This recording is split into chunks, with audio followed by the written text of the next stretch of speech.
Pada pekan ke-15 Liga 1 Indonesia, Madura United sukses menaklukkan tim yang belum sama sekali tersentuh kekalahan, yakni PSM Makassar.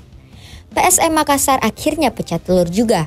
Rekor tak terkalahkan mereka akhirnya ternodai usai takluk 0-1 dari Madura United. Laga PSM melawan Madura United di pekan ke-15 berlangsung di Stadion Maguwoharjo, Sleman, Daerah Istimewa Yogyakarta kemarin.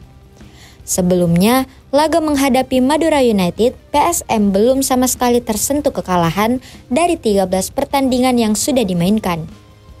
Pelatih Madura United Fabio Lefundes mengaku tidak sungkan membeberkan kunci sukses mengalahkan PSM Makassar.